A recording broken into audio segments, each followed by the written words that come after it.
Welcome to the 10-12, the live podcast this week that covers all 16 teams in the Big 12 conference. We are the flagship show of the 10-12 network, the podcast that covers, or the network that covers all 16. I've thrown this off. Like, I'm so used to doing this differently. And once I start changing my intro, it messes it up. 1012network.com. Y'all know it. TEN number 12, the word network, and we're partners with Sports Social, Europe's biggest sports podcast network. Thank you for joining us for Rankings Week. This is what happens when things are live. You know, stuff gets messed up. You can't go back and change it. It's okay. Off to a great start. On night 2, if you missed it, last night we did 10 most impactful transfer players in the Big 12 with Joe Broback. Great show. You can listen to it in audio form. You can watch it on YouTube. Just like tonight, for all of you who are watching tonight on YouTube, thank you very much. Feel free to hop in the comments. Let us know what we are right and wrong about. And when I say we, as you can see, it is not just myself. Very excited tonight to have one of the hosts of Sons of UCF, our UCF podcast here in the network, Adam Eaton. Adam, welcome back to the show, man. Phillip, it's an honor. It's a pleasure to rank Big 12 coaches. This was a tougher assignment than I thought it was going to be, so I can't wait to get into this. It comes off the heels of Big 12 Media Days. I had a chance to be out there, so interacted or at least heard from all of these guys, so it was quite timely to be able to do this right now. But excited to be a part of the festivities here tonight, and cannot wait to hear people yell at me when I have someone ranked in the wrong spot. Yeah, you know what? You guys did a fantastic job out in Vegas last week at Big 12 Media Days. Tons of great coverage, great interviews, great stuff all over your social media pages, great stuff on the YouTube channel. So everybody go follow Sons of UCF everywhere. You guys do a live show every week. You've got tons of coverage, tons of episodes, tons of stuff coming out on a regular basis. Like, you guys do a lot. You've got a massive team. I love it. You guys are a fantastic UCF representative for us in the network. So I'm thrilled to have you with us tonight. We were going to have another guest as well, but he had an emergency pop up. So it's just me and Adam, and that's okay. It's okay. For those of you who were here last night or missed last night, here's how we're going to do this. We're going to start this time at 16 and go to 1 as opposed to reverse order. And so I'm going to let Adam go first, and then I will say where I have that coach. Since in this case, we're going to have the same 16 people, no variety, same 16. And I will give where I have them ranked. And that way we could talk about every coach at one time, keep this a little bit more even. I see no reason to drag this out. For those watching again, please hop in the comments. Tell us what you agree with, what you don't agree with, what we've said that's made you angry.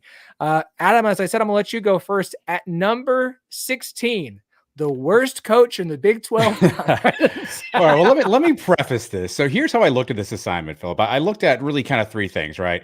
So first, I looked at just overall breadth of this coach's resume. So what have they done throughout the entirety of their career? Many of these coaches have had other stops. So I want to make sure I took into account all that. But I also want to look at their recent success. So I looked at the entirety of their record, and then the last 3 years. How have they done in the most recent 3 years? I know it's really tough year to year now with transfer portal, NIL, a lot of movement, but what's the last 3 years look like? And then the last criteria was kind of a smaller set. So think of it this way, like 40, 40, 20 in terms of how I broke this apart. But if my school had an opening tomorrow, would I want this person to be my coach? Where would I want this person? Like, how excited would I be about this person becoming my coach? So 40% kind of what you've done, 40% what the last 3 years have been like, and that 20%, would I want this person as my coach? And I think that 20% covers recruiting, fundraising, media presence, right? All the things that I say, hey, this is a person that I'd want representing my school. So that's kind of the criteria I used. Again, everyone's free to use their own criteria, however they see fit, but that's how I kind of used my North Star. And so with that, without further ado, the 16th coach in the Big 12 is Brett Brennan. And for no better reason than we just don't know anything about him, right? I mean, he's got a losing overall record, 34 and 48 all time, 19 and 18 in his last 3 years at San Jose State. I just don't know if he's going to be a good Big 12 coach. He may be, he may not be. We don't really know yet. He's taking over a really interesting situation in Arizona. Seems like a nice enough guy, but he literally hasn't coached it down yet in the Big 12. So it's hard for me to say that he's got some sort of gravitas or he's going to have a great career. So he's got to be 16 for me, but largely because I just don't know anything about him. I have no idea if he can coach or not. So I have Brennan at 15, one spot higher than you. So neither of us are very high on him. This definitely felt like an uninspiring hire when it was made by Arizona. We talk in coaching hires all the time about how oftentimes they will go the opposite of what was last time. If they had offensive coach, especially the NFL, they had an offensive coach. Now they're going to go to a defensive guy. If you had a a player-friendly coach. You're going to go with a hard-nosed guy. In getting a guy in their previous head coach, who's now at Washington, you get a guy who didn't, was outside of college football, coming from the NFL, not an Arizona guy, but he had a lot of success. But then a bigger opening, a bigger opportunity came up, and he left.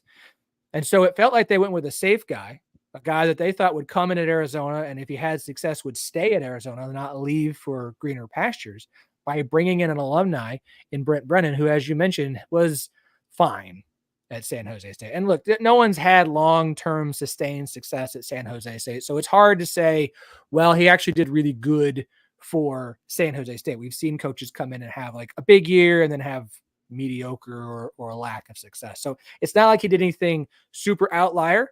The last time we saw a head coach from San Jose State get hired at a then Pac-12 program was Mike McIntyre at Colorado, had one big season at Colorado, otherwise was disappointing. So, I mean, look, his best season at San Jose State was a 7-1 record during the 2020 COVID year. And as we know, you can't judge what any coach did, good or bad, by the COVID season. So look, I'm not high on him either. It feels like it was a safe and uninspired hire by Arizona. We'll see what he does. And I think it's going to be a C long-term, because there's plenty of talent left on this roster from last year. You've got Noah Fafita, you've got McMillan, and I think they brought some talent in from the portal as well. So I don't want to judge him I want to be too nice to him if he has a really good year one, but I am going to give him credit if he's at least able to sustain this for his first year there. Yeah, this just kind of felt like too new to rate for me, right? Like just not enough information to really come to a conclusion. So that's why he fell at 16. So 15 for me was interesting, because I had this person's name down there and I kind of went back and forth using my criteria of what have you done career in last 3 years. This person doesn't have anything really to show for that. It was that 20% part about what I want him to be my coach. If tomorrow my school had an opening, would I want this name? That's where I kind of teetered with him, because I think I would, but I don't know enough about him. So number 15, I want Kenny Dillingham, Arizona State. Again, 3-9 in his first season. I think in talking to him at Big 12 Media Day, it's not what he expected. He talked a lot about changing a culture. We know the Herman Edwards era there was certainly a bit of a fiasco in a lot of different ways. Jaden Rashada's situation did not help, I think, a first-year coach kind of get acclimated. So I also think of it this way. Is someone's arrow pointing up or pointing down? I think this is an arrow that's pointing up. Frankly, you can't get much higher than 15. You can't get much lower than 15, I suppose. But this is one that if you and I redo this show in 24 months, he very well could be in that top 10 of Big 12 coaches. I think year one, a lot of stuff on his plate. I think he did an admirable job. I think he's got a good offensive mind. His pedigree, being at Florida State, being at Oregon, tells you what he can do schematically. Can he run a program yet? I don't think we know that. Again, 3-9 1 year. I don't want to give him, all the blame for that, because he had to clean up a lot, but I just don't know enough about him yet to know if he can get over the hump. So Kenny Dillingham gets 15 for me.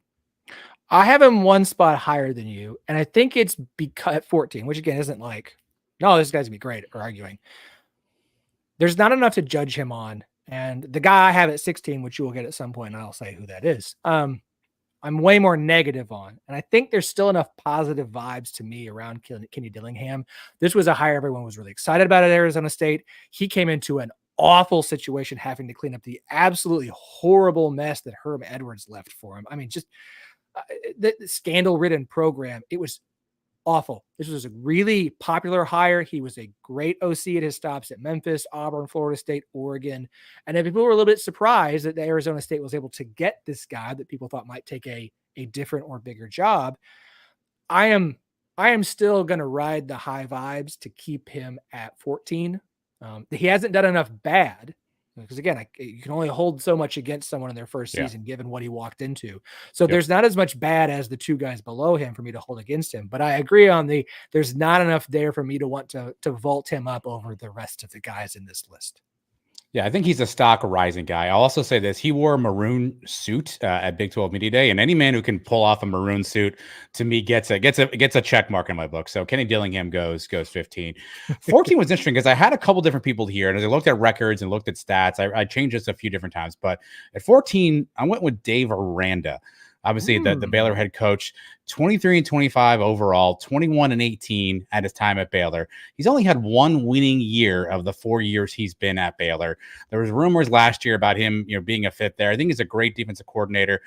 He was at media day. I think he flat out said the difference is we're paying players now. Just doesn't seem like he's comfortable in some of those settings. I think he's a really smart defensive mind. And he's somebody that, again, what I wanted to be my coach based on what I've seen, I'd maybe want him to be my defensive coordinator. I don't know if I'd want him to lead my program. So I went Dave Aranda 14. There's somebody else I debated, which I'll get to in a second.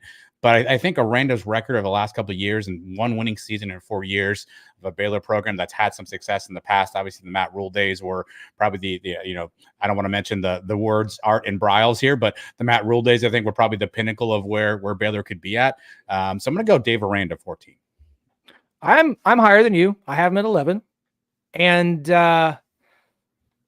maybe I'm putting too much stock in that 12-2 Big 12 championship season. I might be. It's a very real possibility. It's weird that there's things that we have given Aranda credit for. And obviously you guys still new as a UCF fan, newer to the Big 12 than whereas I remember his first 2 seasons more, right? Having experienced those. And I remember the Big 12 championship season. It was a fantastic season. Year 1 was tough, but it was a COVID year. We don't want to hold too much against them. And then the last 2 years have shown backwards movement. And we gave him a lot of credit after year 1 of going ahead and replacing his offensive coordinator. It wasn't going to work. We decided to move something else, bring in a new OC. We gave him a lot of credit for being willing to make changes and not just, well, we're going to stick this out because we got to be loyal. And it worked. But when you have one big season and 3 seasons that are losing records, I mean, again, outside of the 12-2 Big 12 title season, he's 11-23. Even if I take away the COVID year, he's 9-16. I might have him too high at 11 off of that Big 12 championship. I'm still holding a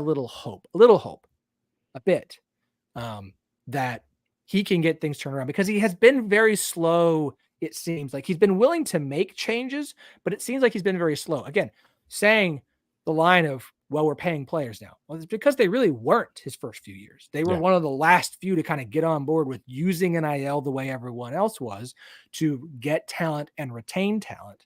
And so it's taken him a little while. And so I still think he can have success. But this is definitely like his last chance to do it. He's either got to do it this year, or no matter how nice a guy he is. And I could sit and let him talk about college football and philosophy to me for like hours. But if he doesn't have success this year, it will be his last season in Waco. Yeah, I agree. So I got him 14. So the guy wanted 14 originally, and I moved him around a little bit because I felt like I would be accused of perhaps playing a little bit of the rivalry card. I have Scott Satterfield at 13, the Cincinnati head coach. 75-49 overall, but again, he had a lot of those years at Louisville and App State.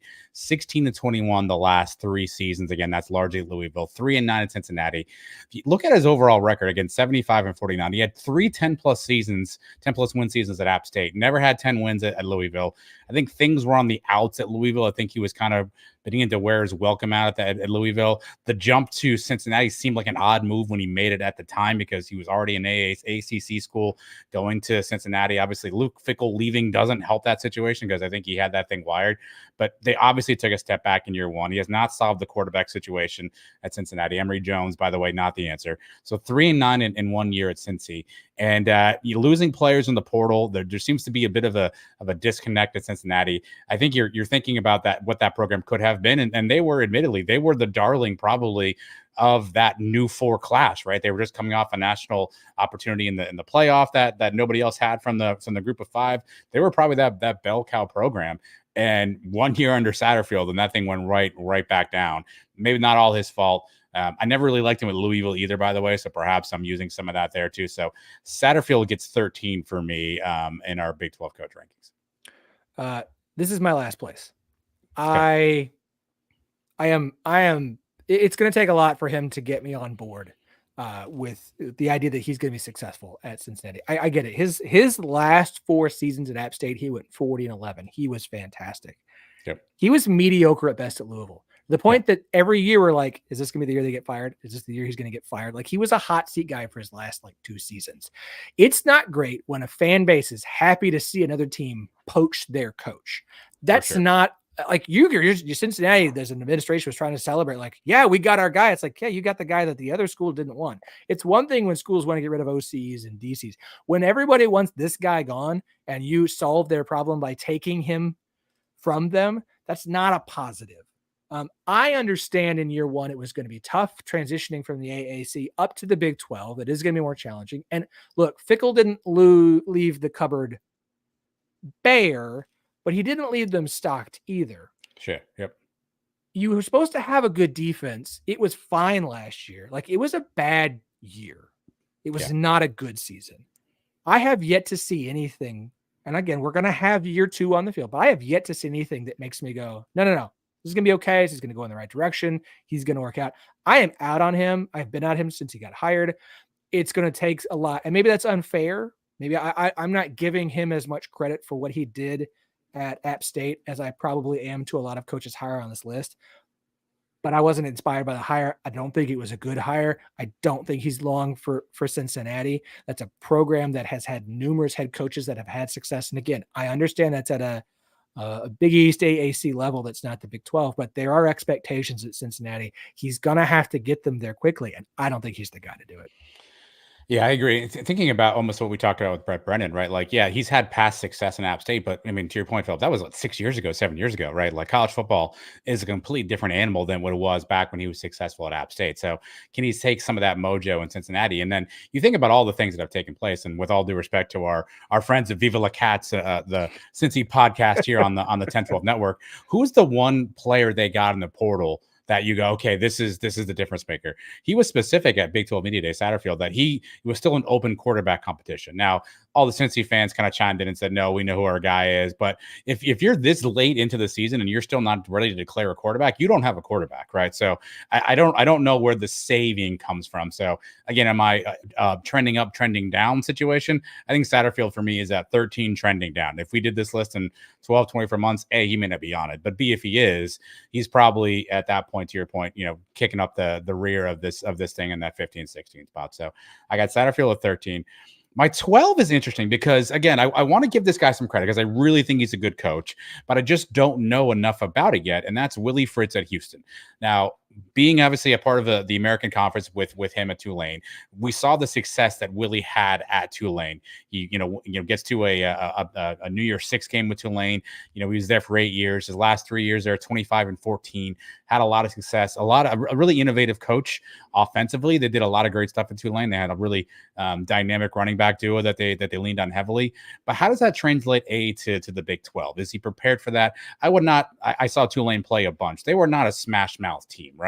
And I think that's the biggest thing I heard this past week at Big 12 Media Day was people think this is a finesse league, and every coach is like, this is not a finesse league. This is a smash mouth, get your nose dirty. You're going to get bloodied for 4 quarters on the line of scrimmage. He was never really that kind of a coach at Tulane. He didn't have to be fair to him, right? Because that's the way the AAC was set up. B, you're coming off the Dana Holgorsen era where what's in the cupboard there anymore? What's gone? Obviously, things were not working for a while there. You've got to change an entire culture there. I think he has the ability to do so, but I just don't know that he'll have success right out of the gate. I'd love to be wrong because I really like the guy. I think he's a really good coach. I think the way his team responds to him, the way his coaches responded to him, I think was fantastic. I just don't know if he's got that yet, and I don't know what he has to play with right now.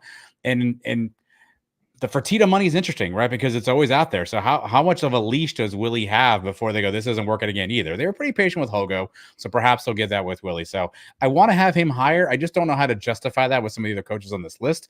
So I got Willie Fritz at 12. Before I respond to that specifically, I appreciate you saying Big 12 is more smash mouth and not a finesse league, because I think the Big 12 is still struggling with the reputation of it is the spread offense. And so spread offense still means like everyone's just throwing the ball 1,000 times.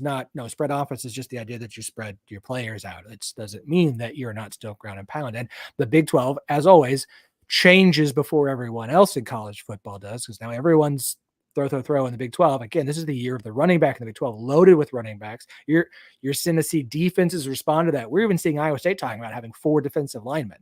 Like, That is in response to a conference that wants to run the ball, and is going to be good at it this year. So I love that you said that. I think that is spot on and fantastic. And also speaks to the whole, like, no one's gonna be prepared for Utah. Like, I think Utah is going to be a tough out. I'm not trying to take credit away from Utah, but this notion that the Big 12 is a bunch of finesse, pass the ball 1,000 times, and they're going to face this like old school Nick Saban Alabama team in Utah that they're just not prepared for. I don't entirely buy into that. Okay. You have Fritz at 12. I have Fritz all the way up at 7. I am much higher on Fritz. Okay. And this is because I understand the argument about year one. I'm just not as the dog is in the room now. Hi, dog. Just not. That's Watson, or as the kids call him, Hoo Hoo. Our oldest daughter. I would whistle for him. So my oldest daughter, when she was young, turned that into trying to whistle, which was Hoo Hoo, and then his name became Hoo Hoo. And so Hoo Hoo has joined us. I'll close the door in a second. I am less concerned about year one because I view Fritz more as that he's going to build Houston up the way it's supposed to be. I already think he's having more success in recruiting than Holgorsen did. So I'm not worried about Houston having a bad year one with Willie Fritz. I think he will build this up, and I'm going to give him that opportunity before I knock him just because I'm afraid year one might be a struggle. That's perfectly fine. It took him a little while to get Tulane rolling, right? He was 11 and 15 in his first couple seasons, and then went 7-6, 7-6, 6-6, 2-10, and then pop. It just took a while to get it rolling. This is a guy who turned Tulane, which had been a program that was bad. This is a bad football program into a really good team, a team that at least for most of his years there was making bowl games. That's not something you could say about Tulane a lot. He had success at Georgia Southern before he got there. In his 4 seasons at Sam Houston State at the FCS level, he got them the national championship game twice and another postseason appearance. He won 2 national championships at the JUCO level. Like, Willie Fritz has a lot. Willie Fritz to me is a lot like Lance Leopold, who we'll talk about in a little while. But like, I have enough of success from him here to say, and at places where you didn't always have success, to say, I trust that Willie Fritz knows what he's doing. He's been around the state of Texas. He's been in Louisiana. Like, he understands that area and region. He's talked about that they're going to recruit Louisiana and Texas, and that's all they're going to worry about because there's a ton of talent in Louisiana and Texas. He has enough connections and relationships there to recruit at a high level. And I'm not worried about the fact that they didn't play smash mouth at Tulane because Willie Fritz adapts. He is the kind of head coach that is going to adapt to what his roster is. He is a very adaptable head coach, is what you really kind of want to be. If you're going to, unless you can get the players, are guaranteed to play one style all the time. Like, you need to be adaptable. I think he will have success at Houston. I don't know how long it'll take, but I think there's enough history there of success and of him building programs up and having the relationships that he does that I'm not going to fault him if year one is a little bit of a struggle. Now the cat's in here as well. We had Noah's Ark in the Slavin house all there. Yeah, I think for me though, it's more about for Willie. It's about, like, will he have the time to build it up? Because your point, I think he can. So will he have the time? I think Houston will be patient with him, but remains to be seen. Again, Fertitta's got some Fertitta money, so we'll see what that ends up shaking out to be. There's the cat, and perhaps the best picture of the night is the cat over Phillip there. I think the other thing about Willie Fritz though is just, will there be an opportunity? You can get the cat out. I'll filibuster for you here for a second. I think the other thing about Willie Fritz, you go ahead. Thank you. Will he have the horses to be able to get that thing turned around as quickly as I think he wants to? I think, the recruiting is going to be something Houston has to continue to work through. I think he'll get the team there, but will he have the time? I think that's the reason I look at this and say, hey, I don't know. Again, on the scale of what I wanted to be my head coach, a little older in the tooth, right? So I'm not holding that against him, but he's obviously been through some fires. He turned down Georgia Tech famously to stay at Tulane for that last season there, which was pretty magical. So I like him as a coach, but it's also his first time at this level. And I think a lot of coaches are good at other levels. They get to that level and they go, oh my goodness, what's happening here, right? We saw this very quick. I'm not comparing these two, but just giving another name for a comparison.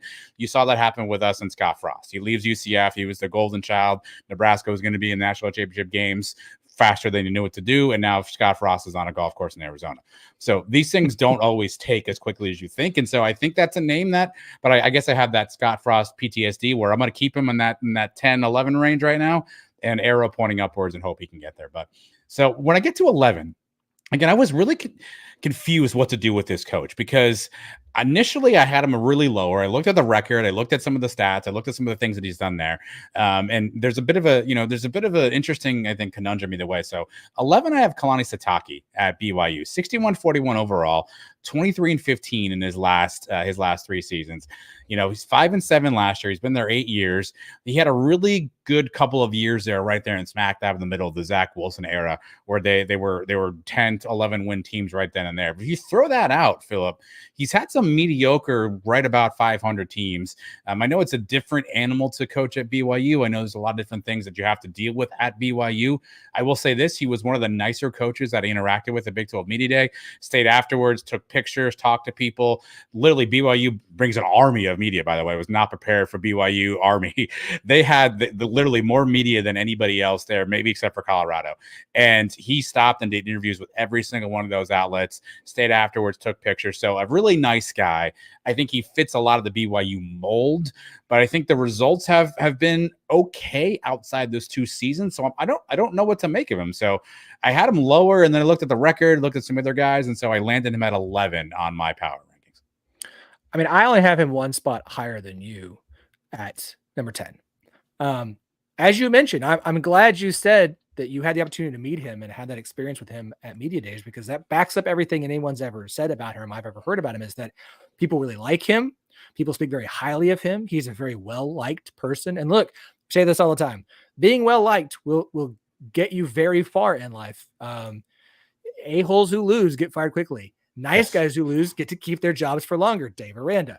And I get it. I do. I get that it's up and down. It is BYU. It is tough. It is, a COVID season. And then you have, what's his name, who's quarterback for 2021. Again, it's the end of the day. But you can also say he went 9-4 in his first year. He went 8-5 in 2022. Like he's only had 2 losing seasons on his resume. And I understand there's some mediocrity, but he only had 2 losing seasons. And one of those is year 1, transitioning up to a Power 5 conference. And he still went 5-7 and had multiple opportunities at the end of the year to get that 6th win and go bowling and join UCF as the only newcomers to go bowling last season. So like I understand expectations for this year are lower, and it's going to be interesting to see how BYU handles being in the Big 12.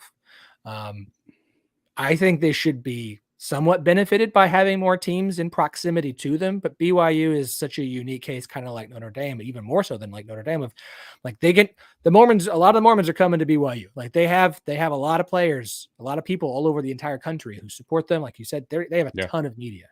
And maybe it's that he's a really nice guy and you want to like a really nice guy. I only have a 1 spot ahead of you, but I feel like he's done enough for me to say, like, I do think he's a good coach, and it's really hard with the coaches of the teams that are transitioning up it's not like COVID level, like we just had to set it way over there and not included in when we're talking, but I do want to give everyone a little bit of outside of Satterfield, sorry, a little bit of like a look. It's tough to transition up. BYU is in a very unique situation. I know they played a lot more Power 5 teams in their regular schedules than Cincinnati, Houston, and UCF did, because they were able to be that independent and have those. I still want to give them a little bit of the benefit of the doubt of saying, let's see what happens after year 1, year 2, and see what he does, because I do think highly of him. So again, 1 spot higher than you, really nice guy. People like him. I think that does go into this a little bit. All right, here's where things get spicy, Phillip. Number 10. All right. Coach Prime, Deion Sanders, I have a 10. 4-8, obviously, in 1 year at Colorado. We know the success he had at Jackson State. We know he brought a lot of his Louis luggage with him to Colorado, although he left some of that at the airport because, again, only 4 wins. Again, a 2nd straight year of roster turnover. I will say this. He is a magnet, right? At Big 12 Media Day, everywhere he went, there was somebody following him. And for whatever you think of Deion, I will tell you, he was a nice enough guy. Like, he stopped and said hello to people, was trying to be, trying to be very nice and hospitable. His handlers kind of move him around a little bit, so I don't know how much time he gets, but he stopped, he said hello, fist pump people, said, God bless everybody, right? He was an approachable enough guy. Love him or hate him, he's a lightning rod, but he attracts people. So I think he's good for the Big 12 overall. I think you heard Brett Yormark say that. You heard a lot of coaches say he's good for the Big 12. I just don't know if he's a good coach yet. I really don't know if he's a good coach. I know he can bring in talent. I'm also concerned, how invested is he? I know this isn't going to be longevity Big 12 poll, but he's got his sons. He's got Travis Hunter, who are all talking about leave. Is he going to stay at Colorado once they go? Is he invested at that point, or is he looking for the next job? Is he going to the NFL? I just don't know if he's a good coach. The roster turnover year over year, the staff turnover is also concerning to me, right? Like, you got rid of your OC, Sean Lewis, after like 3 games. You bring in a new staff. Like, I just think there's some things there that he has to work out in terms of figuring out his coaching ability. But that 20%, if I said to you, that's your coach, we had this conversation while we were at Big 12 Media Day, myself and some other folks in the media. Would you want him as your coach? And I said, hell yeah. Because you're going to get a quote out of him every day. You're going to get something interesting. He's going to be fun to cover versus who I cover today daily. Basically says nothing in every press conference, and you're reading between the lines. You tell me I get a coach who's going to have some fun, who's going to laugh, smile, do some stuff. I might sign up for that. So I think I could take that, but I don't know if he can coach or not. 4-8. It's not a good sample size. I don't know if they're going to be any better this year. I don't know how invested he is. And I'm really more concerned about his team and roster management. Kids and coaches just fleeing to get away from that place. I think it has me concerned about if he came to my school, what would happen. So I've got Dion ranked 10, Coach Prime, as he likes to be called, ranked 10th on this list. I have him down at 13. So okay. Lower for a lot of the same reasons of, I'm going to give him his credit for his 23-3 record, his final 2 seasons at Jackson State. Colorado, we do have to remember that Colorado was not a good school. It is not a good college football program for a very long time. And he did walk into a situation, to his own making, of there's some of those guys he ran off in the offseason when he arrived that I think it seemed like a great idea and it was a brash and it was fun, but he probably could have benefited by staying there, specifically some of the offensive linemen and defensive linemen, because at this point you got to remember, you can't build an offensive line through the transfer portal. Nobody can. That's not a realistic expectation. Keeping some of those offensive linemen, just from a depth standpoint, probably would have benefited them this year. And I get his first thing, his brash personality rubbed a lot of people the wrong way. A lot of people, especially in college football, don't want to see him succeed because it kind of proves them wrong in the way they do things. He wants to do things differently. He does attract players. He does attract talent. As we said last night, we named, I think, 4 Colorado players on our rankings between myself and Joe last night, and 4 different players of immediate impact transfer portal players at Colorado, because I do think he hasn't continued to improve this roster this offseason. We still don't know if this experiment's going to work. To your point, we don't know how long he wants to be there. What happens once his son is gone? Does he continue to stay there? And the high school recruiting has not been nearly as good as I thought it would be. He's done a good job in the portal, but the high school recruiting just has not been there. And that's not a way to build a program to long-term success, which feeds into the how long is he going to be here? So, look, I don't know if this is going to work or not. That's why I have him so low, because you got talent to show up to Jackson State. It made it easy to win. You got some of that talent to Colorado. You continue to improve that roster. We'll see what it looks like in year 2. I would not be surprised if they get to 6 wins. And if they get a 2-win improvement, that shows that things are moving in the right direction, right? So we'll keep an eye on it. He was, when I first started building my list, I tiered it off into 4 tiers. He was in that, it's kind of like the start of tier 3 for me, of like guys I have a lot of question marks about, but I still I'm higher on than the guys at the very bottom. And so I'm not out on it. I'm coming around on the notion of Deion Sanders, but I've got to see more from Colorado this year, and some consistency from a coaching standpoint before I'm going to do anything more than that level of 13. Interesting. I gave him a bump because something you just said there, if nothing else, he's going to get into the room with the top kids. He's going to get an audience. He's going to get a chance to have a phone call, get it in somebody's house, get in somebody's DMs. Now, does he get that kid to go to the school? That's another story. Can he develop that kid? Another story. But he's going to get in rooms that I don't know that many other coaches on this list are going to be able to get into. And so I think you have to give him a nudge for that. Now, to your point, you can amass all the talent you want, but if you can't coach them, you don't have assistant coach, it's not going to really matter much, right? But I give Texas him for a the last nod. decade.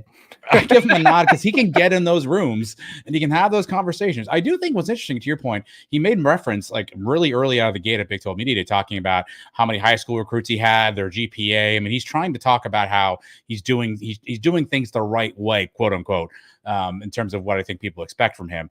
But it hasn't really materialized yet. So I think there's still a lot of wait and see on Dion. This is ultimate boomer bust hire, right? Like, this is either going to be the thing that changes the face of college sports forever, or remember that time we hired Deion Sanders? It's going to be one of those two. And I don't know there's very much in between. So right now I got him at 10, kind of in that middle portion. But I think, to your point, after this next season, we'll kind of see where he grades out at. If you're Colorado, you have to know he's not going to be there forever. At this point, you're just hoping he leaves it better than he found it.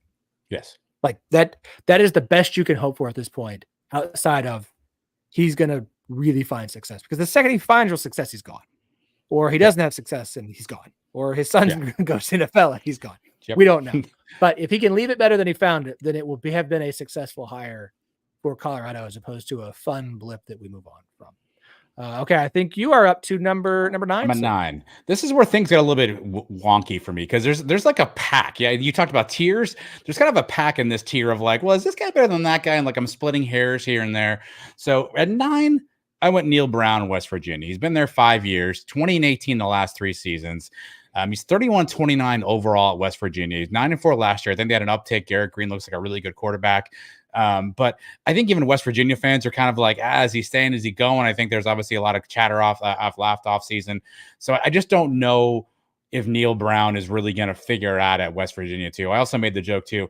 Neil Brown has the personality of a guy you'd expect named Neil Brown. He wasn't very talkative, was kind of very one-word answer, right? Wasn't very effusive in his conversation. So he had the personality of a guy you'd expect with the name Neil Brown. So I have him at 9. Again, could he be 8? Maybe. Could he be 10? Maybe. But I think he's really in that middle tier. He's had some success, not a ton of success. I think this year will be interesting. Garrett Green, obviously a really good quarterback coming back. What can they do in that offense? This could be the year you find out. Do you have the chops in a Neil Brown? Can he kind of have that stock up situation here? But right now, I got him at 9. This is the first time we have agreed tonight, sir. I also have Neil Brown at 9, right dead smack in the middle of the rankings. Like we're far enough away from his success at Troy that it's a part of the equation, but it's a small part of the equation. And he has struggled at West Virginia. I mean, last year was his hot seat year. If it didn't work, we all thought he was going to be gone. Now, by a certain point, we're like, no, because he's winning. And also his buyout is insanely high and they're not going to pay Ribbaker's not going to pay to get rid of him with as much as they would have had to spend. Yeah. Last year was a really good year.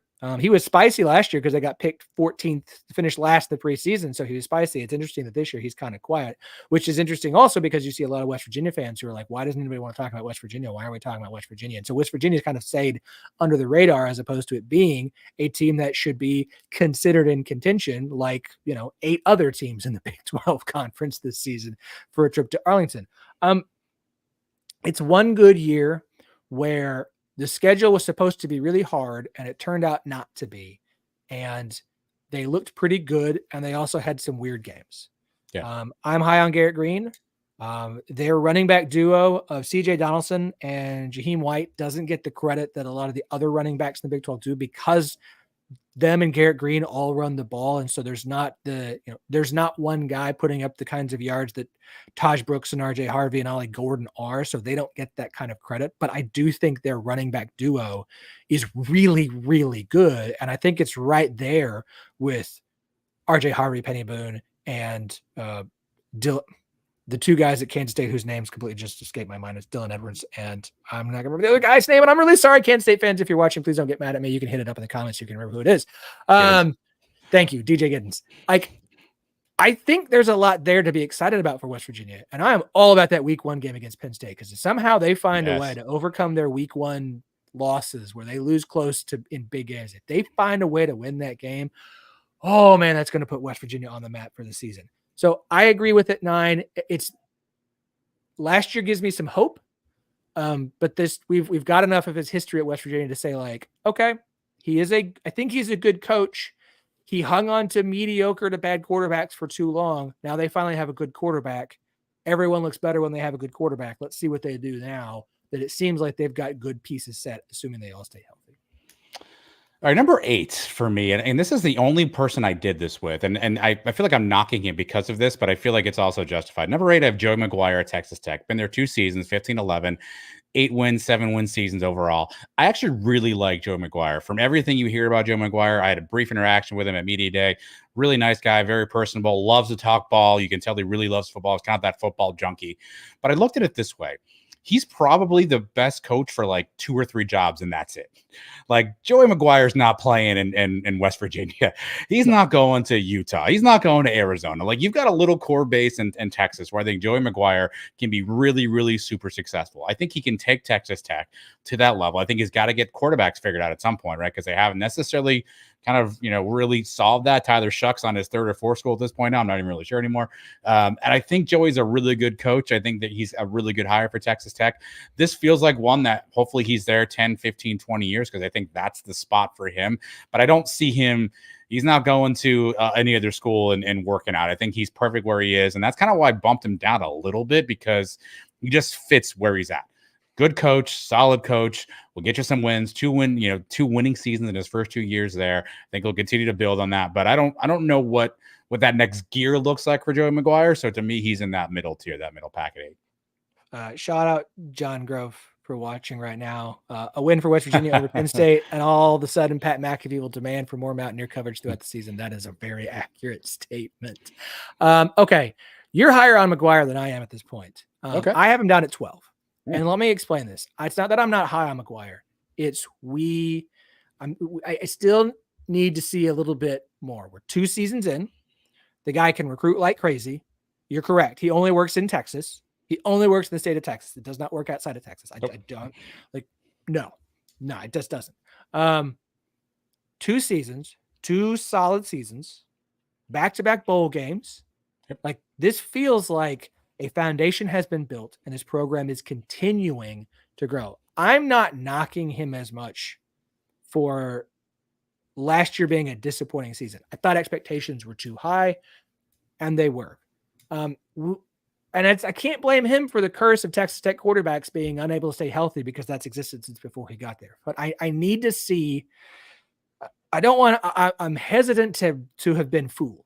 Because I don't believe in sure thing hires anymore. After Tom Herman failed at Texas and as you mentioned, failed at Nebraska, Scott Frost, I am hesitant on perfect hire. I think he's a perfect hire in the state of Texas. I think he will work. And I am ready to just bang the drum for Joey McGuire all over the place. But I need to see it on the field. I need it to happen on the field. I need that breakthrough season. I said when he got hired, year 3 is going to be the year, if this is really going to work, that you should pop because he'll have his guys in. All this recruiting that they've been doing, all the talent they've been bringing will work. It's going to matter so much about if Baron Morton, if it really is Morton time or if it's another quarterback who can't stay healthy and they're on the 2nd and 3rd string again. And it's been a curse for Texas Tech for years. I hope that Baron Morton stays healthy. I hope Baron Morton good. Like we said with Neil Brown, every coach looks better when they have a good quarterback. Even good coaches look bad when they don't. So I'm still not quite there with him yet. I want to be higher. I'm ready to. It's like it's bubbling right there. You've shaken the soda can, and I'm ready to pop that top and let it explode out. But I can't quite pull it yet. So I've got him low. It's probably too low. I probably should have a little bit more invested in him. But especially after 2 seasons that I would be considered good seasons at Texas Tech, who has struggled to stay consistent. Yeah. If this is the breakthrough year, and it might be, all right, bump him. He's going up. He's going up that list. Taj Burks cure some of those ills too. If obviously he's a dynamic running back there. All right, it's 7. This is where things are getting interesting. So to my UCF fans, I apologize. I have Gus Malzahn at 7. So Gus, 100 wins and 54 losses in his career, 24-16 in his time at UCF. He won 9 games his first 2 years at UCF, a losing season this past year. And here's why I have Gus there. I think Gus has absolutely turned around the UCF program. Recruiting is in the top 20, top 15 place at this point. They are a transfer portal destination. The NIL game has completely upped itself since he's been there. Fundraising has been up. There's new buildings already planned and coming throughout. You're getting more media coverage because your name is Gus Malzahn, and he obviously brings a pedigree with him. His in-game decisions are still what you'd expect out of Gus Malzahn. The 3rd and 1 oop-de-oop double reverse to the left tackle still exists in the playbook. He's burned through offensive coordinators. Now we are on our 4th offensive coordinator in 4 years of Gus. Some of them are now coming back. So we continue to kind of burn through staff on the offensive side as well. And look, I think I'm not one to inject coaches with truth serum. But if you heard Kenny Dillingham's commentary about Gus Malzahn, he basically called him stubborn, right? With that square peg, round hole, hammer the thing in there. Like, that was just a nice guy way of saying Gus is stubborn. And Gus is stubborn. I think Gus has to prove himself this year at UCF. I know maybe that's a UCF homer in me talking. I think Gus is living off a lot of what he did at Auburn and the success he had at Auburn. Every coach we talked to, Phillip, and obviously it was my job to cover UCF, so I asked every coach, tell me about Gus. What do you think of UCF? Everybody's like, oh, real ball coach. Yeah, he's been doing it a long time. Nothing about recent success. A lot about Gus is a good coach. He's always had good teams. He's always had good programs. And so it's almost like he's trading off his name a little bit. 24-16 is a good record in 3 seasons. Don't get me wrong. 2 of those in the American, though. So figure out how you want to negotiate that. To your point, the only team to get into a bowl game in year 1 of the new 4. So I have him at 7. But I think you can look at the records and you can look at the name and go, oh, Gus Malzahn, that's a great coach, and give him up your board a little bit. But I think if you dig into the numbers and watch Gus call a game, have copious amounts of alcohol nearby, because it's going to drive you to have to hit that a few different times throughout the 60-minute duration of that game. I wondered who would have Gus higher, you or me. And it's me. There, okay. And maybe I am giving. I have it at 5, and which is going to really piss off Iowa State fans if you're watching. I do give him a success or a credit, because I don't think he gets enough credit for what he did at Auburn, where it's a really hard place to play. It's a really hard place to coach. And it is such a behind the scenes mess. And they ran him off, the coach who had the best record against Nick Saban, because he wasn't Nick Saban. Like, he got run off from Auburn because he wasn't Nick Saban. Like, he couldn't reach Nick Saban's success, and Auburn gets so like, we should also be that good when it's not a realistic expectation. Like, I know he was only at 1 season at Arkansas State. He was good that season. I understand the stuff with UCF, and I don't disagree on the stubbornness. And he's one of those guys who would benefit greatly from being willing to actually hand off the playbook. Every time he's like, I'm going to hand off the playbook to some new offensive coordinator, I'm like, bull. I can hear the entire state, like the entire city of Orlando just goes, BS, Gus. We don't believe you. Because he won't. And I get it. The stubborn thing, it is a problem. And I think it cost them in some games last year. It did, yes. Which is frustrating, because I think UCF could have had an even better record than they did last year. Had just some balls bounced the right way, and so maybe a play call works here, right there. The Baylor game. I'm sorry. I need to hold on a second. Let me just. We're gonna pause for a moment. But I think Gus is a good coach. I really think he is. I think the recruiting is coming at UCF. And I think that's, if we need to give credit for recruiting. I don't think we always give enough credit. I don't want to give too much, because we've seen good recruiting does not equal wins. They are recruiting so well. You guys are at UCF. Things continue to move in the positive. And I definitely think this is one of those, like, Gus is there. Like, he's like, this is until he's bad or retires. Like, Gus is at UCF. I don't think he's leaving unless they want him to, or he retires. And I think I think it's a perfect head coach of, I have success, I will continue to have success. And I think as the talent level increases at UCF, you're going to see the wins continue to increase, because look, you're always going to have a game where he's going to make a play call and a stubborn decision and something dumb, and it's going to drive you all crazy. And instead of an 11-1 season, you're 10-2, but 10-2 still probably will get you to Arlington. And I think the talent will continue to grow. I am high on Gus Malzahn. That's why I have him number 5, because I do give him a lot of credit for the success that he had at Auburn. He's a stubborn pain, but you don't win that much by accident. I will say I think the only place Gus ever goes outside of UCF is Arkansas. So if Sam Pittman gets ran out there. He's from Arkansas. One more shot in the SEC. Keep an eye on that. My I sixth coach. I'd rather be at I UCF don't than disagree with Arkansas. you, but Like, he I talks get all the it. time about how he loves Arkansas. That's his spot. So that's the only thing I think that ever pulls him out of UCF is Arkansas. Maybe. The only thing. John Calipari is there now. They're investing in their programs. Maybe Gus sees it as an opportunity to do something. Who knows? So Gus I actually had higher for a while, but then I also was like, I need to take off my UCF glasses and make sure I'm being fair with this analysis. And so the coach I have at 6, I probably could have and should have swapped with Gus because I feel like this is the hot button coach, and I don't know where you have him at, but at 6, I have the very well tanned Matt Campbell from Iowa State. He is my 6th coach. Obviously, 18-20 this last 3 years at Iowa State is not good. I was also surprised to see he never had a 10-win season at Iowa State. I always think of him as a solid coach, a name you hear a lot. Every school's after him. Every NFL team's after him. So from afar, I guess I assumed he just had this fantastic record. 88-63 overall. Again, I know they've struggled a little bit the last couple of seasons. So I have Matt Campbell at 6. Maybe I'm treading on the name on that and just not following the Big 12 as closely for the last 5-6 years and just always hearing his name as the next coach of fill in the blank school there. But I will say, if I'm judging on tans, that man spent 0 time in Ames, Iowa. I can tell you that right now, Phillip. He was in Cancun or he was in Cabo because that man's tan was impressive. But tans are not how we do this. We do this on coaching records. I have him at 6. Let me just say, you can't hold the fact that Matt Campbell doesn't have a 10-win season against him because Iowa State doesn't have a 10-win season in program history at all. It's one of those things that all fans like to poke at Iowa State fans about, and they'll bring up a bowl game against Clemson or something and whatever. I also have him at 6. We have him in the exact same spot. And I think what he has done at Iowa State is fantastic. I mean, he has had sustained success at a program that is not used to having sustained success. Every time his name comes up for a new job opening, it's malarkey. He's not leaving. He's not going to go to a USC. He's not going to go to an Ohio State. He's not going to do that because here's the thing about Matt Campbell. Matt Campbell is not going to do the things in recruiting that you have to do to win it, to get the level, the talent that you need to win at those kinds of places. That's not who he is. He's not going to do it. And so he's not going to take those jobs. He's not leaving Iowa State. Next time someone talks about his job, his name and attachment to a Big Ten opening, I will be shocked.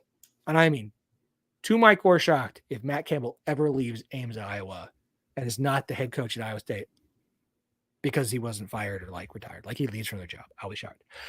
Tons and tons and tons of credit for being as good as he has been at Iowa State. Here's the thing that really bugs Iowa State fans. His best season, his 9-win season, his 9-3 year, 8-1 in conference play, wins the Fiesta Bowl, loses to OU in the Big 12 championship game, was the COVID season. That's his best year. It was a really good year, but then he comes back the next year. Things are a little more equal. They've got a bunch of their players back. They go 7-6. I like Iowa State this year. I think they're a good dark horse. I think they have a shot because Rocco Becht is really good. I think they've got talent on that roster. The defense is always good. John Heacock is fantastic. Matt Campbell, though, and I'm trying to find it because I have it somewhere in here. I've got to find I can't remember where I have it. Matt Campbell's record in 1-score games is absolutely abysmal. And if I can find, this is going to drive me nuts that I can't find where did I drop it? Did I drop it in here? 1-score games. I will read you his record in 1-score games during his time at Iowa State from 2016 on. 1-4, 3-4, 4-2, 2-4, 4-2, 2-5, 1-6, 3-4. He's really bad at 1-score games. Hey, guess what? They have had terrible special teams play most of his tenure there as well. There are just things that absolutely hold them back on a consistent basis, which is why I can't, despite how good a job he has done in a program where you just don't have or expect success, a guy that has raised the expectations and the level of awareness and perception of Iowa State to a level it's never been at.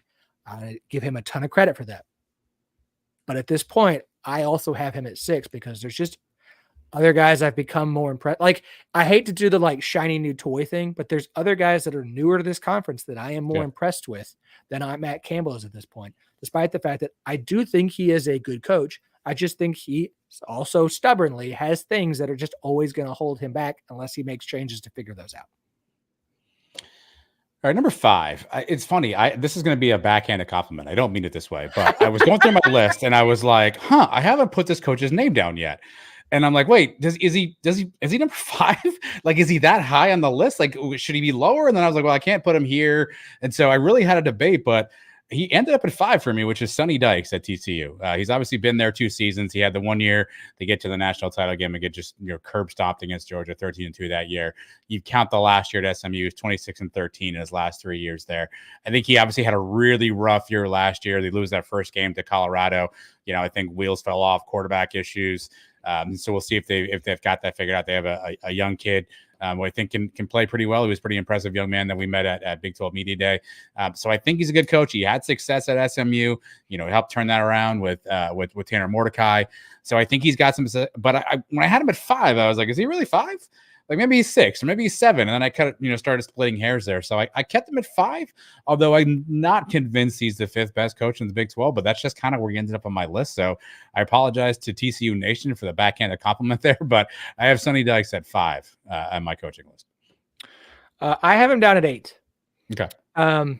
This was like the start of tier 2. And what's interesting is our top 4 coaches are going to be the same top 4, maybe not in the same order, but at this point, we've now named all the same coaches with 2 of them being in the same spot. I think I'm really interested in Sonny Dykes.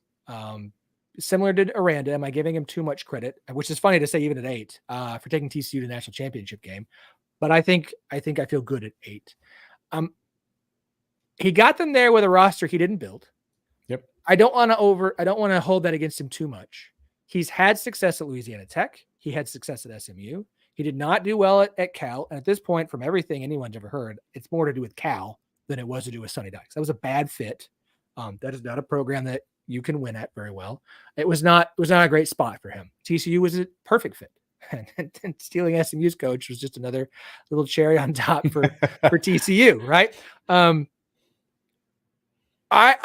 It's funny that we go from a team that went 13-2 and made the national championship game into a team that went 5-7, because I think Sonny Dykes is probably somewhere more in the middle, but a guy I think is more toward the 13-2 side.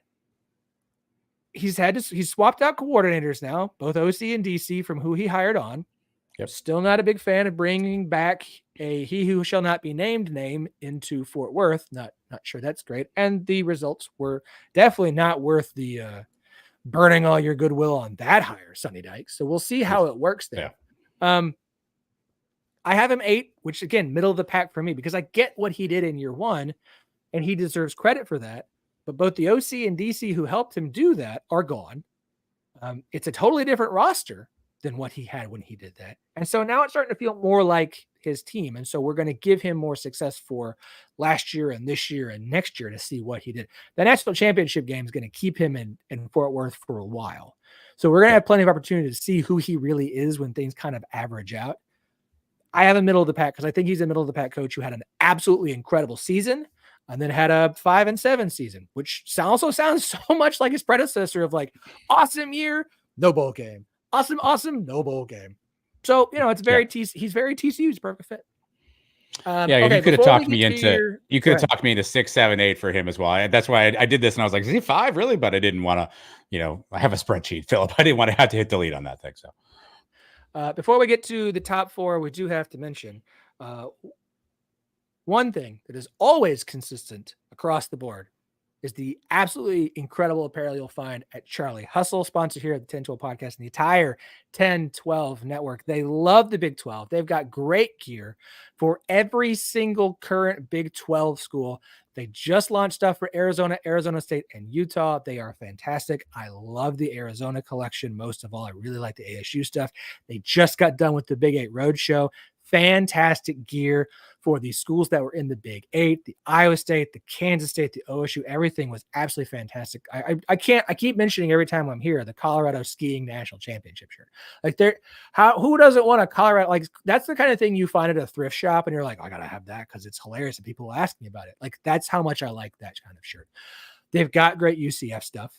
They're gonna have More things to come as we get closer to the college football season. So if you didn't get new gear as a Big 12 school in Big 8 Roadshow or in the drop for the new schools, don't worry. There's more to come. They keep teasing this new Cincinnati shirt, and I haven't seen it actually on the website, but there's a new Cincinnati shirt. I know that's coming because they've shown it a couple of times now. So if you're a Big 12 fan, which if you're watching the show, you probably are, you need to remember the promo code 101215, TEN1215, gets you 15% off all non-sale items at charliehustle.com. I'll say that again, TEN1215 at checkout for 15% off all non-sale items. They've got tons of great gear for Big 12 fans to get you ready for this season. Great vintage designs, great unique stuff. They've got more stuff coming out all the time. So keep an eye on that website. Go shop now. Use the promo code. Go shop later. Use that promo code 101215, 15% off. charliehustle.com. Vintage made fresh. All right, Adam, we have come to the top four. We have the same top four. Let me kind of rehash for everybody real quick. Adam, in order from 16 up, is Brent Brennan, Kenny Dillingham, Dave Aranda, Scott Satterfield, Willie Fritz, Kalani Sataki, Deion Sanders, Neil Brown, Joey McGuire, Gus Malzahn, Matt Campbell, and Sonny Dykes at number 5. And at this point, my order is a little bit different, but it's the same coaches from 16 through 5 in a slightly different order. So we have the same top 4. Time to see if our order is the same. At number 4, who do you have? This is really tough because the name I put at 4, I really wanted to put higher, but I still think I need one more season just to make sure this person is who we thought they were, Dennis Green style. Number 4, Lance Leipold from Kansas. He's been there 3 years, 17-21 overall. He cleaned up a mess from David Beatty. This is not your grandfather's Kansas, right? This is not the Les Miles, David Beatty era in Kansas. Lance Leipold has completely changed that culture there. He's got a winning formula. Hasn't had a lot of success having his quarterback stay healthy. Has a really dynamic quarterback in Daniels, who I think when he's on the field plays really well, has a great rushing attack with Devin Neal. I think he's one of those up-and-coming coaches. To our earlier conversation on Matt Campbell, whenever there's an opening, Lance's name pops into the mix. So I think obviously a lot of ADs, a lot of schools are high on him. I think he's made Kansas a location where kids are now willing to maybe go and play there, and he's got some talent on the field. Just hasn't really put it all together yet. If we were doing this list again in 12 months or 24 months, I might say Lance is in that top spot.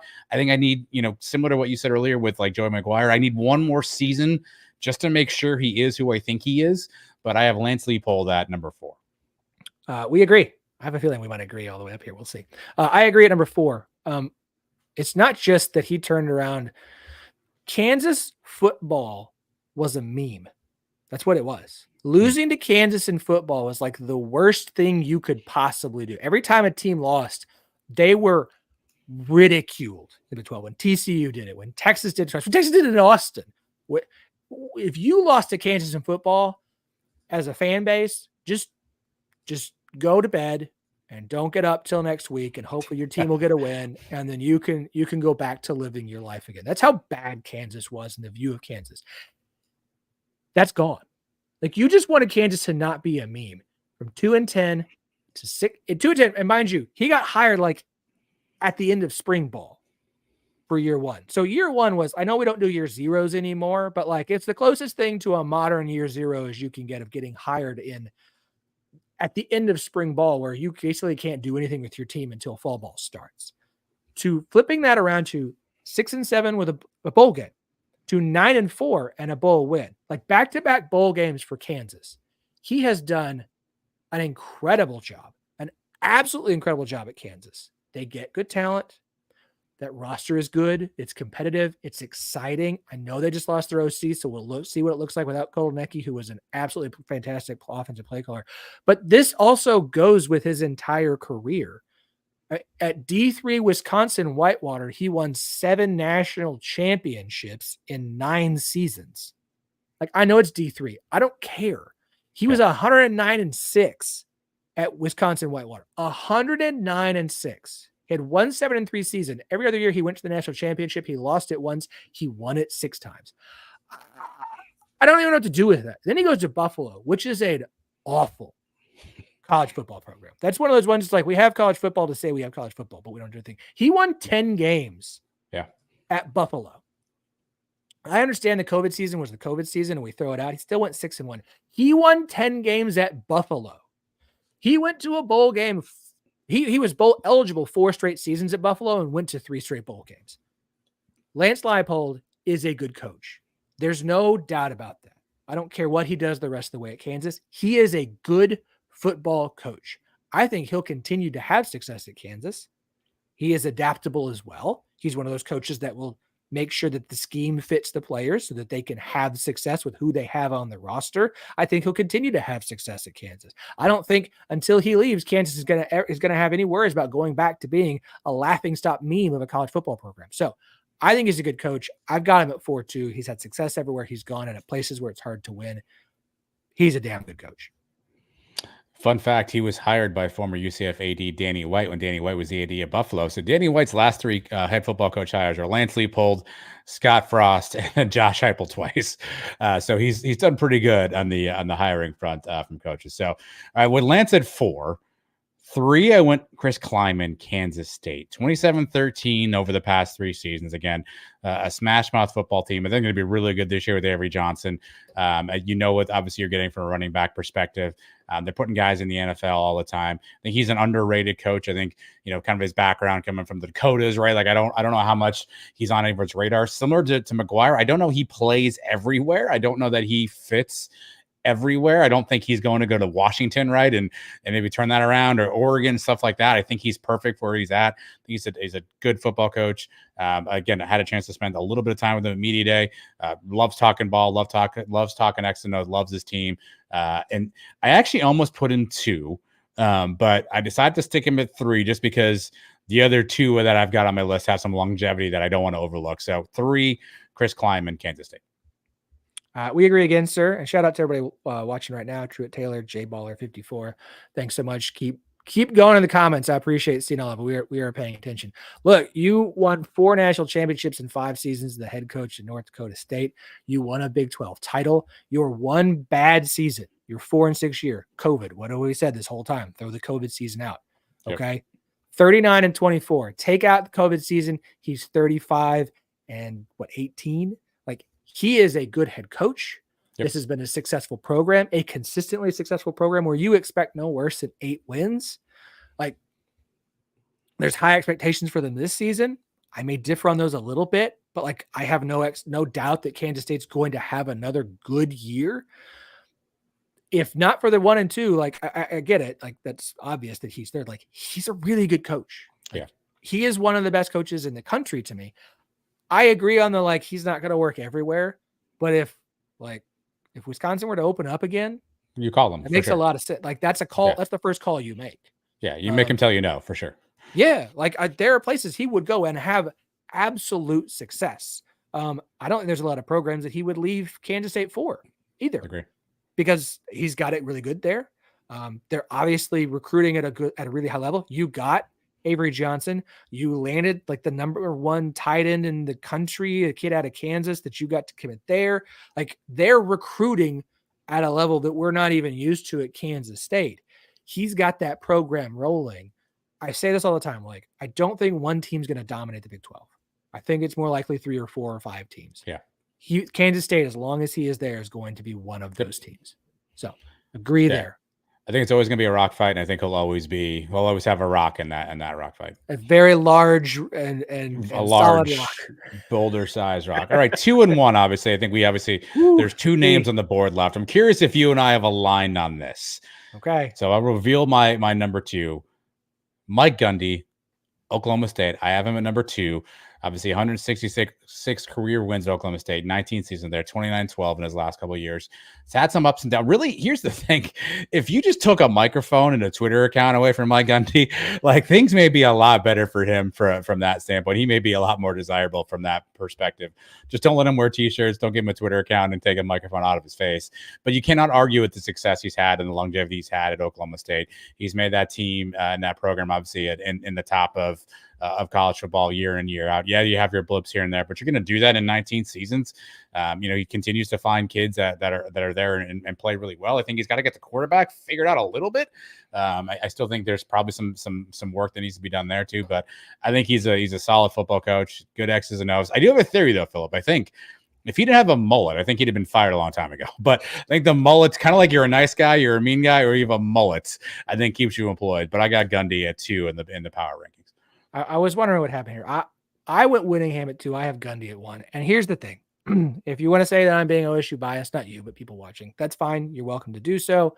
I don't think there's enough there between Whittingham, who you're going to have at 1 that I have 2, and Gundy to say like this one is definitively better than the other. It is at this point, it is a matter of preference. And Utah fans are going to point to Whittingham has more championships at the Power 5 level at Pac-12, and Big 12 fans are going to talk to Mike Gundy has 1 losing season in year 1 and hasn't had a losing season ever since, and all these different things. You can point out pluses and minuses of both coaches all day, and the difference is really, to me, going to be just your matter of preference of what you want to prioritize towards over the other. Because I don't think there is any sort of data point specifically that says this coach is way better than the other. Whittingham is what, 162 and 79. 79. Yep. So they're 4 games apart.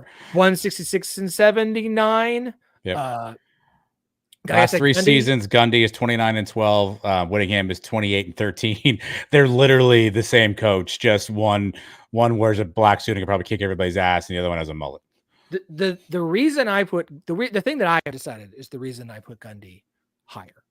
Because again, we're talking about 2 guys who their bosses that they replaced went on to win national championships at the schools that they left to in Urban Meyer and Les Miles, and both have left, and now we don't really like either one of them because they're a bit weird. Whittingham, Utah has been very consistent at what they are. Gundy has had to reinvent himself and Oklahoma State as a program multiple times. They were the high-flying number 1 offense in the country. Justin Blackman, Brandon Whedon should have been in the national championship game, but they had to have an SEC repeat because of, whatever. And picking off interceptions left, right, and Sunday to the next time they're in having the next best season of program history is with a top 5 defense in the country. Like to have your 2 best seasons as a head coach be at absolute like polar opposites of what you wanted to be is wild and incredible to me. Again, here's the deal. They have had 1 losing season. It was year 1. They have not had a losing season at Oklahoma State with Mike Gundy since then. Okay. Do you know how hard that is to do? That is incredible. I think both programs have been raised to a significantly higher level because of these guys and the longevity. It's going to be really interesting with both leagues. I'm not going to argue with anyone who tells me Whittingham should be 1. I'm not going to argue with anybody who says Gundy should be 2. I'm not going to, because it's just a matter of preference to me. Yeah, I mean, in my analysis, really, honestly, the thing I looked at was the success he's had at the bowl game level, Whittingham, that is, at Utah, right? But a different conference, and that's kind of where I really was sort of caught up. Gundy's been successful. Your task for me was rank the Big 12 coaches. Well, Whittingham hasn't coached the game in the Big 12 yet. Now, I think 20 years in, you go, hey, I think we know what we're going to get here. To your point, there's consistency there. I also give him a little bit of a nod. I mean, to keep Utah a power, right, is probably a little bit harder than you and I maybe give her credit for, right? It's maybe not the best fertile recruiting space. He gets kids there year in and year out too. He continues to have a consistent program, and so I gave him a little bit of a nod, but again, I'm, 99, 98, right? To me, it was a bit of a coin flip. If anything, I probably knocked Gundy a little bit just for his program management and how sometimes he can get himself in a little bit of hot water that he doesn't need to step into, where if, in all seriousness, like Trace and I, who does the show with me on Sons of UCF, we were walking around saying, well, without shirts and hats on that identify their school, could you pick coaches out? And Kyle Whittingham was one that I was like, I think so. Like, he's done so kind of anonymously, just sort of kind of been ho-hum, clock into work every day and to sort of build a strong program there at Utah. And I have a bit of a respect for that. I think Gundy's been a little bit more flashier about it. And as soon as he walks in the room, everyone's like, that's my Gundy. And there was no question about it. So I went Whittingham. Again, I just think he's been a little bit more just consistent throughout his time. And again, he's had some success at the bowl game level. But to your point, I'm not gonna pull hairs if someone says Gundy's the best coach in the Big 12. I think once and again, admittedly, this was fun for me, Phil, because I'm a newcomer to the Big 12, right? So when you gave me this assignment, I sat down, I was looking through I'm like, wow, like I knew Mike Gundy was good. I've always heard of Oklahoma State. I always know they're in the mix. But until your point, you sit down and go, wow, no losing seasons. Look at that. Huh, that's interesting. Like there are some things that I learned kind of doing this research that I hadn't really thought of before too. So I'm not gonna split hairs with that either. But I do think Gundy and Whittingham, if either one of those two guys you're coached, you're probably gonna be okay in college football. It's wild that this is gonna be the first time those two guys have faced off on the football I know, field. yeah. It's wild. It's gonna be exciting. It's gonna be fun. Like that start off Big 12 And play. Utah's already announced the coach in waiting. And so Kyle Whittingham made a comment at Media Day about, I don't know, a couple of years from now, he's like, I don't know if I'll be up here anymore. So to your point, there may not be too many more opportunities for this matchup to happen. So it'll be interesting to see how long that lasts. But they've already got a coach in waiting. That never goes well, by the way. So good luck to Utah on that piece. Yeah. But they're already sort of thinking about succession planning. So who knows how long Whittingham, will be around in the Big 12 coaching ranks. I mean, we might get 1 year of him. I mean, if you're going to start naming coaches and waiting, like that's not something you do with I'm going to be here 10 more years. Like that's going to be interesting. Adam, I appreciate you tonight, man. This was a lot of fun. As you said, it was great to sit down. I mean, even for me to go through and it was a good way to kind of better familiarize myself with so many new head coaches joining the conference. Obviously, the corner four, Willie Fritz. I've known about Willie Fritz, paying attention to Tulane and what he's done there, but now joining Houston, better paying attention to Gus Malzahn. And so, like for me, it's eight schools who coaches I feel like I've got a better understanding of now, and it gives you a better reflection of the programs and kind of how you should view the programs as an overall tiering. So, a lot of fun, man. You do a great job with the rest of the guys over there at Sons of UCF, but take this opportunity. Plug it all, make sure everyone knows exactly where to find the fantastic work you guys do covering UCF for the 10-12 network. Yeah, a couple of spots. So our YouTube channel, which is at Sons of UCF, we've got a ton of videos. We're continuing to upload videos from our time at Media Day. So we have recaps, we have kind of snippets we've cut up. So check out the YouTube channel. We also have a myriad of podcasts also available in the audio form. So we do a live show, a regular podcast, and we have two other shows that are fronted by other folks on our network. A younger show by kind of a younger student base, and sort of a more veteran present show. So check all those out again on our audio feeds, Sons of UCF, wherever you get your downloadable content. SonsUCF.com is the website, and follow us on socials on X or Twitter, whatever you call it, Sons of UCF. And we're trying to grow Instagram, Phillip. We're not the Instagram demo, but we're trying to grow Instagram. Actually, one of our guys is actually running Instagram for us now, which is great. So that's at Sons_of_UCF. So follow us on Instagram as well. And if you need UCF content, we've got you covered. So absolutely. All in one right there. All right, y'all. If you were watching us on YouTube, thank you so much for being here. Thanks to Truett Taylor, John Grove, JBaller54 for comments and chatting there. We would love that. Again, we're doing this ranking week all the way through Thursday. We'll be back tomorrow night for most important games of 2024. Mm-hmm. We've got 12 games we've got to talk about for me and at least one of the guests. Should be two guests tomorrow. I'm not going to say anybody because as soon as you say something, everything falls through. That's how this works in podcast land. If you've listened to us, if you're listening to us in audio form, do us a favor, leave us 5 stars, leave us a review. We would really appreciate it. Make sure and like this video, subscribe to the channel. We'd appreciate it. We'll be back tomorrow. Y'all enjoy the rest of your day.